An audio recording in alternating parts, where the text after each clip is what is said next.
Avec autant d'attention portée sur la guerre conventionnelle dévastatrice qui fait rage en Ukraine, il est souvent facile d'oublier qu'une guerre hybride plus large se déroule en CE moment même. Ciblant presque toute l'Europe, la Russie utilise des tactiques trompeuses et des attaques indirectes pour menacer, cajoler, intimider et, dans certains cas, causer de réels dégâts à ceux qu'elle considère comme ses ennemis. Mais maintenant, la Russie est allée trop loin. Elle a pris pour cible l'avion d'un dirigeant de l'Union européenne, ou Union européenne dans une attaque sans précédent dans sa mémoire récente. Mais l'Union européenne ne compte pas rester les bras croisés, car elle prépare déjà une riposte. La dernière attaque hybride de la Russie visait la présidente de la Commission européenne, ou Commission européenne Ursula von der Leyen, et la British Broadcasting Corporation a été parmi les premiers à en faire état le 1er septembre. Bien sûr, la Russie n'a pas lancé de missiles ni tenté d'abattre l'avion de von der Leyen. Cela aurait été une attaque très directe qui aurait provoqué la colère de l'Union européenne et potentiellement de l'OTAN, menant peut-être à une guerre totale. Au lieu de cela, la Russie a été beaucoup plus sournoise, car la British Broadcasting Corporation rapporte qu'elle a perturbé le volume de von der Leyen en utilisant des techniques de brouillage Global Positioning System conçues pour semer la confusion totale dans les équipements délicats utilisés dans les avions. L'attaque Global Positioning System de la Russie a eu lieu alors que l'avion de la chef de l'Union européenne survolait l'espace aérien bulgare, provoquant le chaos alors que l'appareil se préparait à atterrir, pour que von der Leyen puisse effectuer une visite dans le pays. La présidente de la Commission européenne l'a passé les derniers jours à parcourir plusieurs pays d'Europe afin de comprendre de première main les techniques de guerre hybride que la Russie utilise contre CES pays. Peut-être que Poutine a décidé que CE serait l'occasion idéale pour lui de montrer à von der Leyen précisément de quoi la Russie est capable dans le domaine hybride. La confirmation du brouillage Global Positioning System est venue du gouvernement bulgare, qui a déclaré que le signal satellite transmettant les informations au système de navigation Global Positioning System de l'avion avait été neutralisé pendant le volume. Heureusement, le contrôle aérien bulgare et le pilote de von der Leyen ont réagi vite. Pour assurer la sécurité du volume, les contrôleurs aériens ont rapidement proposé une méthode d'atterrissage alternative, basée sur des outils de navigation terrestre, selon le gouvernement bulgare. Aucun mal n'a touché la présidente de la Commission européenne. Mais ne vous y trompez pas, il s'agissait d'une attaque aussi directe contre un dirigeant européen de premier plan que la Russie ose en mener en dehors du cadre de la guerre en Ukraine. La porte-parole de la Commission européenne, Ariana Podesta, n'a pas tardé à éclaircir CE que tout le monde sait que la Russie tente de faire avec ce genre d'attaque. Nous avons reçu des informations des autorités bulgares, selon lesquelles elles soupçonnent qu'il s'agit d'une ingérence flagrante de la Russie, a déclaré Podesta. Nous sommes bien sûr habitués aux menaces et intimidations qui font partie du comportement hostile de la Russie. Bien sûr, cela ne fera que renforcer davantage notre engagement inébranlable à accroître nos capacités de défense et notre soutien à l'Ukraine. Cet incident souligne en réalité l'urgence de la mission que le président mène dans les États membres en première ligne. La Russie tente d'intimider l'Union européenne, et il semble que l'Union européenne ne va pas céder. Le mot « attaque » a déjà été utilisé plusieurs fois ici pour décrire cet incident. Pour certains, cela peut sembler être un mot étrange à utiliser. Étant donné que la Russie n'a tiré aucun missile et n'a envoyé aucun avion de chasse pour abattre l'avion de von der Leyen. Cependant, le brouillage Global Positioning System est une technique de guerre hybride très dangereuse qu'il ne faut pas sous-estimer. Si les choses avaient mal tourné, von der Leyen aurait pu avoir un grave accident. Le brouillage Global Positioning System consiste pour un pays à utiliser des dispositifs de brouillage spéciaux au sol qui envoient de puissants signaux vers un avion. CE signaux, submergeant ceux des satellites Global Positioning System utilisés par le système de navigation de l'avion. CE qui rend CES système complètement fou. En raison des interférences, le pilote d'un avion peut perdre l'accès à toutes les données de géolocalisation de l'appareil. CE qui peut potentiellement le faire dévier de sa trajectoire. Dans les pires CEAS, le pilote peut se perdre à un tel point qu'il entre accidentellement dans l'espace aérien ennemi, ou s'éloigne trop du lieu d'atterrissage prévu. Cela peut les empêcher d'avoir assez de carburant pour atterrir en sécurité. La Russie a aussi employé CES techniques de brouillage contre des navires de l'OTAN, surtout en mer Baltique. L'Estonie, la Lituanie, la Lettonie, la Suède, la Finlande et même la Pologne et l'Allemagne ont toutes été touchées par ce type d'attaque. Le magazine Force aérienne et spatiale indique qu'il n'est pas tout à fait clair pourquoi ces attaques ont lieu. Est-ce juste un débordement des mesures de défense russes brouillant le Global Positioning System pour empêcher les drones ukrainiens de localiser leurs cibles? Ou est-ce une action délibérée visant le Global Positioning System dans des pays non combattants? C'est la question posée par le média. La Russie pourrait prétexter cette première option pour expliquer le brouillage Global Positioning System dans les États baltes voisins de la Russie et de l'Ukraine. Mais pour la Bulgarie, il semble un peu exagéré de parler de débordements accidentels de signaux de brouillage destinés aux avions ukrainiens, dans un pays séparé de l'Ukraine par la Roumanie et la Moldavie. Cela devait être délibéré, mais le simple fait que des questions doivent être posées, c'est CE qui rend CE genre d'attaque efficace. Si la Russie lançait un missile contre l'avion de von der Leyen, elle ne pourrait pas dissimuler CE qu'elle aurait fait. Le missile serait analysé, il serait alors évident de sa provenance. Le brouillage Global Positioning System permet à la Russie de garder une dénégation plausible en cas de problème. Ses intentions pourraient simplement être d'intimider un dirigeant clé de l'Union européenne, mais si cette tentative d'intimidation conduisait à l'écrasement de l'avion de von der Leyen, la Russie pourrait nier toute implication. C'est eux qui seraient impossibles avec une attaque de missile. Personne ne croirait la Russie, mais cela ne l'a jamais empêché de faire de telles déclarations. En fait, le déni est exactement la voie que la Russie a choisie. À la suite des accusations de brouillage Global Positioning System contre l'avion de von der Leyen, quelques heures après que la Bulgarie a révélé que le brouillage Global Positioning System avait été utilisé pour cibler le volume de von der Leyen, la Russie a livré une réponse brutale, selon Sky News. Le Kremlin a simplement répondu « Vos informations sont incorrectes aux accusations de brouillage Global Positioning System russe. » C'est exactement comme cela qu'on peut s'attendre à CE, que la Russie agisse dans CE genre de situation. Elle est clairement responsable de cet incident de brouillage. Aucun autre pays en Europe n'a de raison de brouiller les signaux Global Positioning System lors du volume d'un dirigeant majeur de l'Union européenne. Tout comme avec les fausses informations qu'elle propage, les cyberattaques qu'elle lance, et les bots sur les réseaux sociaux qu'elle utilise pour influencer d'autres nations. La Russie fait CE qu'elle a toujours fait, nier. Mais même si quelqu'un était assez naïf pour prendre la réponse du Kremlin au pied de la lettre, jusqu'à CE, que des enquêtes supplémentaires soient menées. Les preuves circonstancielles indiquant qu'il s'agissait d'une tactique de guerre hybride russe sont tout simplement trop évidentes pour être ignorées. Et il y a aussi le moment choisi. Une chose déjà mentionnée est que von der Leyen était en tournée dans plusieurs pays européens, lorsqu'un avion a été pris pour cible. Cette tournée l'a menée dans plusieurs États membres de l'Union européenne, qui soit partagent une frontière avec la Russie, soit sont très proches de CE pays. Et von der Leyen s'est rendue dans CES pays, pour constater de première main les défis créés par les menaces et les stratégies de guerre hybride utilisées par la Russie. Il y a presque une forme d'humour noir ici, la Russie cherchant peut-être à envoyer un message à von der Leyen. Quoi qu'il arrive, la Russie continuera à agir comme elle l'entend, au-delà de la tournée. Cette attaque de brouillage Global Positioning System a également eu lieu à la veille de la mise en œuvre par l'Union européenne de son 19e train de sanctions contre la Russie. Ces sanctions sont toujours conçues pour causer le plus de tort économique possible, que CE soit aux individus russes, aux entreprises, aux institutions ou à la Russie elle-même. Et, selon Costellum, l'Union européenne a déjà imposé 2782 sanctions contre la Russie, dont 2534 ont été mises en place depuis que Poutine a lancé son invasion. Au-delà de cela, plusieurs États membres de l'Union européenne ont également mis en place des sanctions. La France, par exemple, en compte 2711. D'autres pays européens, qui ne font pas partie de l'Union européenne, sanctionnent également la Russie. La Suisse et le Royaume-Uni, par exemple, ont respectivement 4029 et 2333 sanctions en place à l'heure actuelle.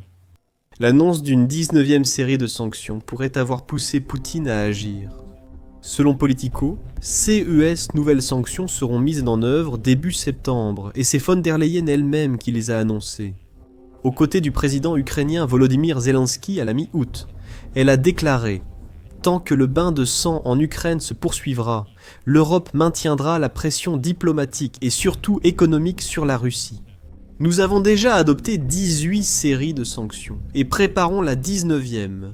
CE paquet sera présenté début septembre. Ursula von der Leyen a alors souligné que cette série de sanctions vise à montrer à la Russie que l'Union européenne est déterminée. Le brouillage Global Positioning System du volume de la présidente de la Commission européenne par la Russie visait peut-être à transmettre le même message. Ironiquement, on ne sait même pas encore CE que ce 19e paquet de sanctions va contenir. Il y a bien sûr des spéculations. Le 29 août, Euronews a indiqué que l'Union européenne envisagerait enfin de mettre en place des sanctions contre les pays qui aident la Russie à contourner les sanctions existantes. Si c'est le cas, une telle mesure aurait mis du temps à venir.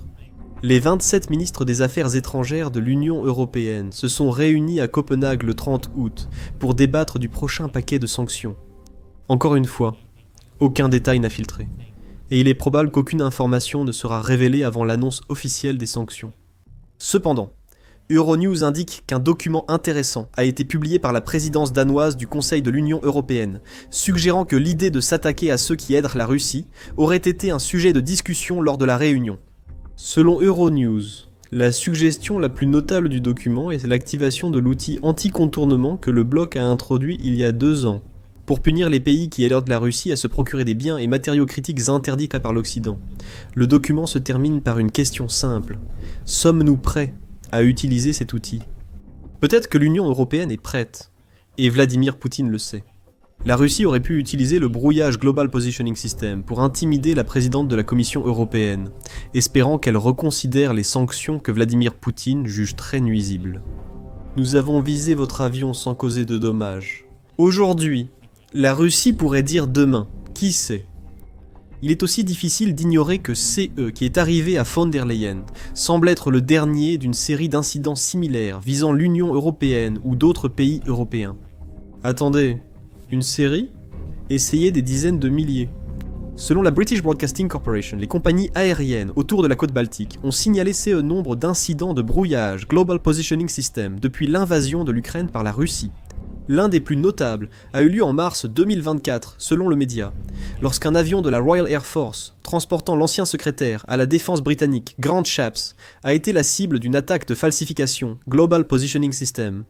La falsification Global Positioning System, contrairement au brouillage qui bloque les signaux, les remplace par de faux. L'avion britannique volait près de l'enclave russe de Kaliningrad. Et cet incident nous montre que la Russie n'est pas étrangère au ciblage de personnalités en utilisant SES tactiques de guerre hybride. Les services du trafic aérien bulgare ont aussi noté une hausse du brouillage et piratage Global Positioning System. Depuis février 2022, le brouillage et le piratage Global Positioning System ont nettement augmenté. Ces interférences perturbaient la réception précise des signaux Global Positioning System, entraînant divers défis opérationnels pour les avions et les systèmes au sol, ont déclaré les services du trafic aérien dans un communiqué. À ce stade, il est presque impossible pour quiconque de croire à l'affirmation de la Russie, selon laquelle elle n'était pas derrière l'attaque contre l'avion de von der Leyen. Il n'y a qu'une seule question logique. Si CE n'est pas la Russie, alors qui? Il n'y a pas d'autre réponse logique, car seule la Russie a à la fois le mobile et les moyens de lancer CE type d'attaque contre des personnalités éminentes de l'Union européenne. C'est très simple. La Russie essaie d'intimider l'Union européenne, mais elle a échoué. L'Union européenne prépare une réponse. Le 19e paquet de sanctions déjà en préparation avant le brouillage du Global Positioning System sera sûrement annoncé prochainement. Cependant, l'Union européenne prépare aussi des plans pour limiter l'efficacité des brouillages russes à l'avenir. C'est CE qu'a déclaré le commissaire européen à la défense, Andrius Kubilius, qui a annoncé, après CE dernier incident, que l'Union européenne allait déployer de nouveaux satellites, qui fonctionneront en orbite terrestre basse. Ces satellites amélioreront la capacité européenne à détecter les interférences Global Positioning System. Cela pourrait donner plus de temps aux personnes concernées pour prendre des décisions clés et assurer la sécurité de leurs avions et passagers.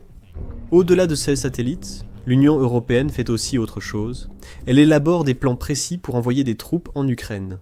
C'est CE qu'affirme Reuters, qui a rapporté le 31 août que l'Union européenne prévoit une sorte de déploiement multinational de troupes en Ukraine dans le cadre d'une garantie de sécurité post-conflit à fournir au pays. CE plan pourrait impliquer des dizaines de milliers de soldats selon Reuters, citant un rapport du Financial Times. CES troupes seront dirigées par l'Europe et recevront le soutien des États-Unis de plusieurs manières, notamment par la fourniture de moyens de renseignement et de surveillance, ainsi que par l'utilisation de systèmes de commandement et de contrôle déjà stationnés dans des pays européens. Ursula von der Leyen est certaine que les États-Unis joueront un rôle important. Comme elle l'a expliqué, le président Trump nous a rassurés en affirmant qu'il y aura une présence américaine dans le cadre du filet de sécurité. C'était très clair et cela a été réaffirmé à plusieurs reprises, aurait-elle déclaré au Financial Times. La façon dont CES dizaines de milliers de soldats seront employés reste à déterminer. Il pourrait aider l'Ukraine à surveiller une zone démilitarisée à la frontière avec la Russie ou le long de la ligne de front actuelle, si cette zone est mise en place dans le cadre d'un cessez-le-feu. Il semble également possible que des troupes européennes opèrent en profondeur à l'intérieur de l'Ukraine, en tant que force de soutien à l'armée ukrainienne. Elle assurerait la formation et le soutien continu. Toutes les options ont été explorées dans une vidéo récente. Allez la voir pour en savoir plus. Fait intéressant, il existe des obstacles qui pourraient entraver ces nouveaux plans. Le plus évident est la Russie elle-même. Après la rencontre entre Vladimir Poutine et Donald Trump en Alaska, le porte-parole du Kremlin, Dmitri Peskov, a averti l'Occident que la Russie refuse toute proposition. Cela suggère que les troupes de l'OTAN opéreront sur le territoire ukrainien dans le cadre d'un règlement de paix.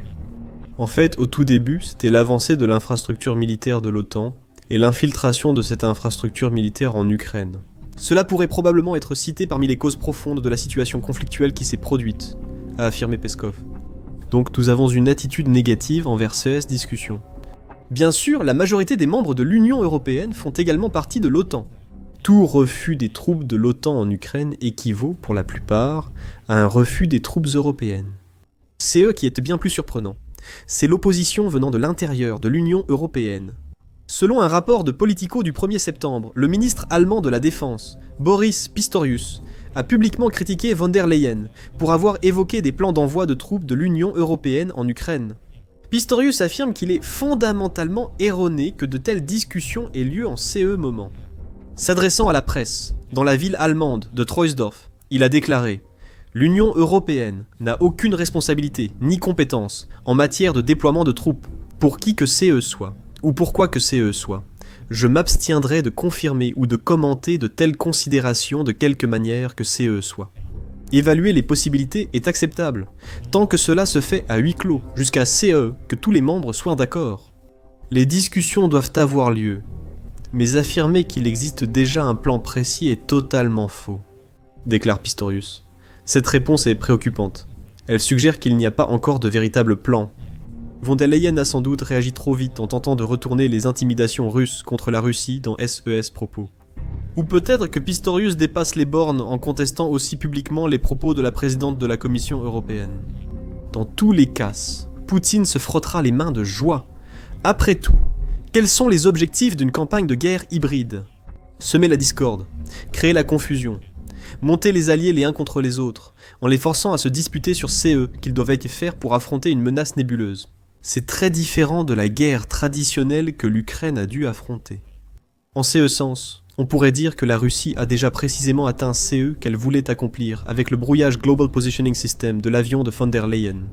Bien sûr, von der Leyen n'est peut-être pas intimidée par la Russie, mais elle fait désormais face à l'une des principales voies militaires de l'Union européenne. Cela annonce de mauvaises nouvelles pour une organisation qui doit adopter une approche collective face à la menace russe. Tout cela jette le doute sur CE que l'avenir nous réserve.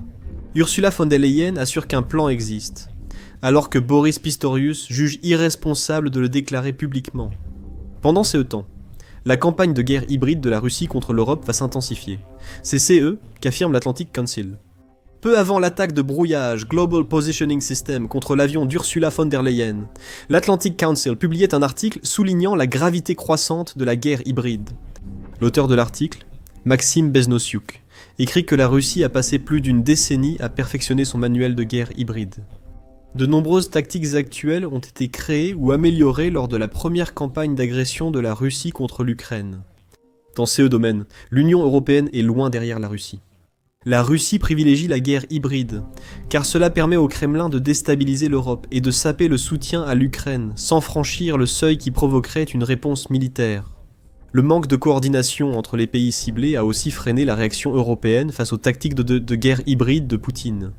Bisnoziuk fait valoir cet argument. Il a raison. Ce manque de coordination est évident en ce moment.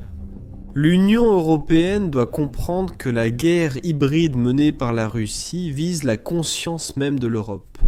C'est autant psychologique que physique, avec pour objectif de créer des problèmes, n'importe quel problème, entre ceux qui doivent être alliés. Pour affronter la Russie, Ursula von der Leyen, Boris Pistorius et toutes les nations de l'Union européenne doivent être unies. S'ils ne le font pas, la Russie continuera simplement à faire ce qu'elle fait, et tout un continent pourrait en souffrir en conséquence. Actuellement, les pays européens disposent d'au moins un moyen pour contrer l'agression de la Russie. Plusieurs d'entre eux travaillent à raviver une stratégie ancestrale qui s'avérera extrêmement efficace contre les chars russes. La Finlande et la Pologne font partie de ces nations, et leur plan fera littéralement couler les chars russes qui tenteront de les attaquer. Découvrez-en plus dans notre vidéo, et n'oubliez pas de vous abonner à The Military Show pour d'autres vidéos couvrant les dernières tentatives de la Russie pour déstabiliser l'Europe.